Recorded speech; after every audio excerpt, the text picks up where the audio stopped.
Hello everyone, I'm back on. I'm not on for very long. It is 1:21. It's interesting, a situation arose. Someone reached out to me I haven't heard from in a while. And they told me what's been going on in their life. I'm not going to say their names. Regardless, it's foggy out here too, which is beautiful. It's interesting though. When we're hurting, what do we typically do as people? We hurt others. Hurt people hurt people. We hurt someone because we're hurting. We want to make them feel just how we're feeling. But when we're not aligned, when we sabotage things that are going on for ourselves, because we have a lot of great stuff going on, we take for granted the little beautiful things we have. We may be in bad spots, bad situations at times, but we don't look at the ultimate blessings that are within that situation. We see someone hurt, and when we're not aligned within our heart, and we're not connected to ourselves, and we're not happy within, guess what? We're going to hurt that person because they hurt us. We're going to say something to them out of line and purposely hurt them because they hurt us. Hurt people hurt people. It's interesting though, why is it so often that we as people hurt people? Because we're hurting. There's been times lately that I've wanted to snap back and just emotionally just hit somebody back with something, but I haven't. And having this conversation with someone earlier, watching the pain they're going through, but they want to snap back. They said because they threw the energy they threw at us, we're going to match it back at them. And I said, so if I'm understanding this correctly, the dark energy you feel that they put at you, you're going to slam them back with it. I said, because they hurt you, you want to hurt them. They went, well, yeah. And I'm like, wow. I told them have a good night and I ended the conversation, but yet it's interesting how often do we snap back at somebody because they hurt us? Whether it be a thought, even if we don't say what we're thinking toward them, but we have that thought in our head, and we hold that thought in our heart. Guess what? We're still hurt. We're not hurting them. We're more hurting ourselves with the energy because we're putting our thought into that power of that energy. Even though we're not actually commencing with that thought, pushing forward with it, guess what? It's the thought itself that is the damage we're doing. It's the thought behind it. It's the energy we're putting into the thought.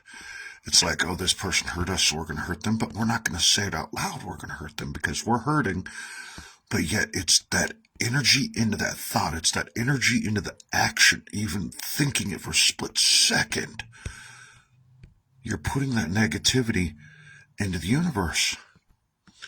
You're putting it out there into the open. Because you're so damaged. You're so hurting by them. You want retribution. You want to hurt them the way they hurt you. You may not follow through with it, but guess what? Even thinking about it is following through with it. Even if it's for 10 seconds, 5 seconds, whatever, guess what? If you think about it, my grandfather used to teach me we have 10 seconds to make a decision that will change everything within our life. My thing is, even if it's that 10 seconds, hello Sharon, even if it's that 10 seconds that okay, you've got 10 seconds to make a decision to change your life and everything. But say you take that negativity for that 4 seconds and you're putting that negativity toward that thought you're having towards somebody, that destructive thought, guess what? It's 4 seconds too long. If you think past that 7 seconds, guess what? Decisions already made you. What you're going to do to them, either whether it be physical or emotional. Some people won't do it up physical, but they'll sit there and say, I hate you, I'm going to destroy you, I'm going to hurt you. Guess what? That's you putting that destructive thought already into motion. You've already thought about it. So the decision to even think about it. All that energy you're putting into that thought. You're building all that negative kinetic energy up inside your body because you're so hurt by them. What do? Before it even gets to that, if they start throwing negative energy at you, negative words or whatever, just say, hey, look, excuse me, I don't need this energy right now. I'm not feeling you right now. I can't have you around me right now, so please leave. And if it continues, guess what? You have to cut what does not resonate with you out of your life to be able to better your life, to be able to move forward. You have to be able to step further. You have to be able to step further into yourself, to remove yourself from that negativity, from that destruction. Before you even allow yourself to have that negative thought about someone wanting to hurt you, they're hurting. They're not hurting themselves. They're not hurting you. They're hurting themselves. That's who they're really hurting. With that negativity, they're so focused on that negative energy, throwing it at you. They're so focused on it. But why do you have to focus on the negative energy? Why do you have to focus on that negative thought? Before you even step into that negative thought, but you need to be like, well, wait a minute here. Am I feeling emotionally safe right now within myself? Do I feel connected to my heart right now? Just because they're not connected and they're not feeling safe emotionally, why do I have to act the same way they are? I don't need the same retribution they need at me. So I'm going to remove myself from the situation. You have to be able to step into your power and not allow someone to bring you down emotionally. You have to cut out what does not resonate with you. You have to connect to your heart deeply and be able to sit in that silence and listen within and go inward and understand more.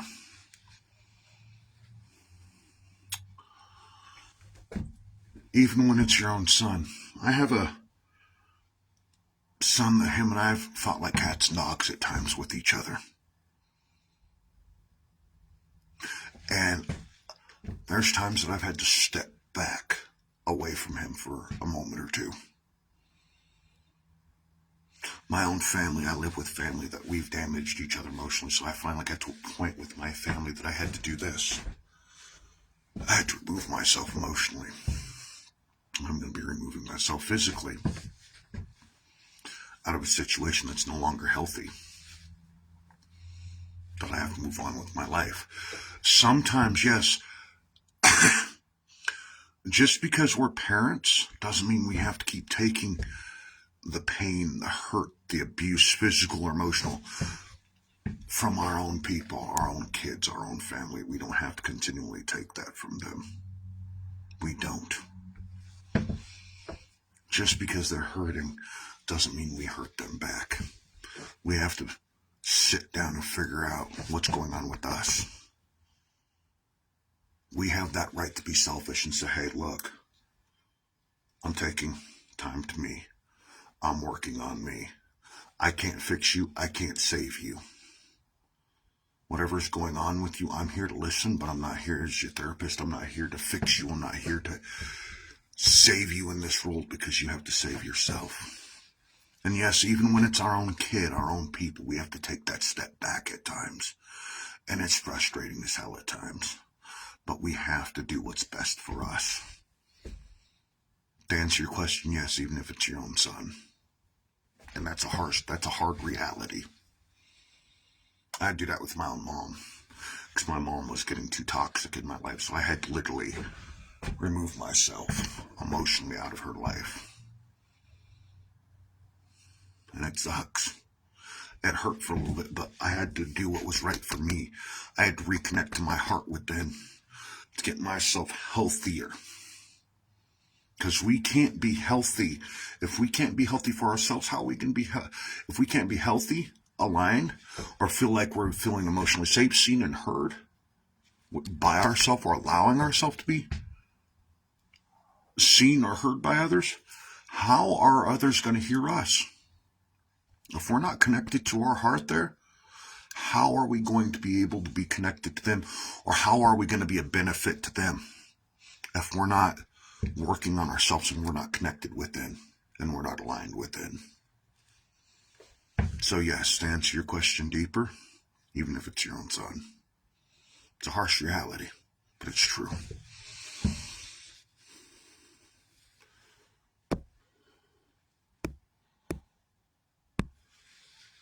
If you'd like to come on, we can talk.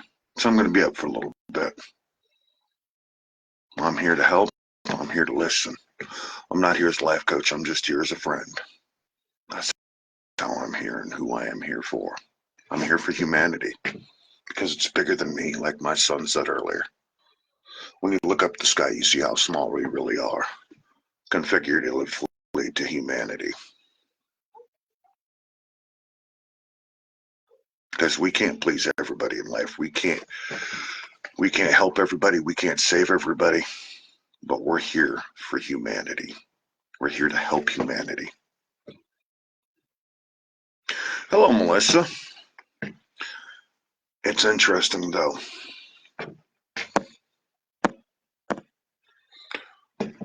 When we're hurt by somebody, what is it that we exactly do? Do we allow them to keep hurting us? You're welcome. I hope it's interesting though. When someone keeps hurting us, what do? Do we keep taking the blows from them, or do we remove ourselves?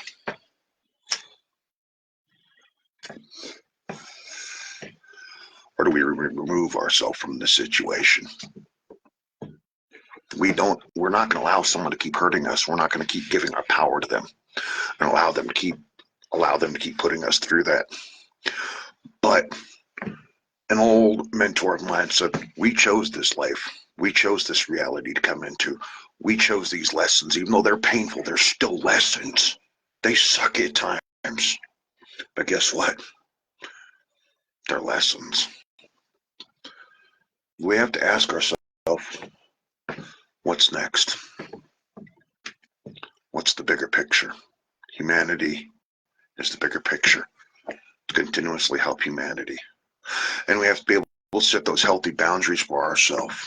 Because if we can't set the boundaries for ourselves and respect our own boundaries, how is anybody else going to take us seriously? Like if we say, look, I'm not going to allow this person to keep hurting me. I'm not going to allow this to keep going, or I'm not going to allow myself to keep feeding in. But guess what? We keep feeding into it. Guess what? Somebody else is going to say, wait, what? Okay, they said they're setting that boundary that they're not going to feed in, but they keep feeding into it. Are they serious? They're not going to take us serious. Because if we can't take ourselves serious, if we can't set those healthy boundaries and stand up for ourselves, at the end of the day, no one is going to stand for us. We stand for ourselves. At the end of the day, people will let us down. At the end of the day, all we have is ourselves. To look in that mirror. At the end of the day, all we have is us. At the end of the day. You have to be comfortable with yourself. You have to be comfortable within that situation. People say, look, I'm not taking no more of this shit. I'm done. I've had enough. And remove yourself from it. You have to get to that point where you're not going to take it anymore. Where you're just over it. I hope that helped. I hope that helped, D.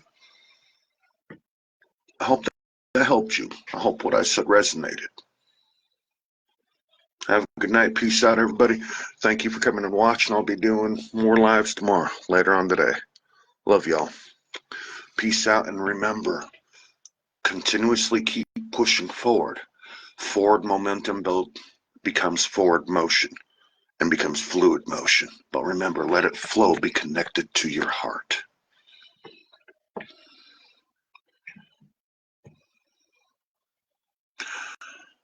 It's difficult right now. I'm on disability. He's helping me with bills, but he's drinking. He's got a drink problem, and I can't deal with it anymore. He's put his hands on me and been in jail.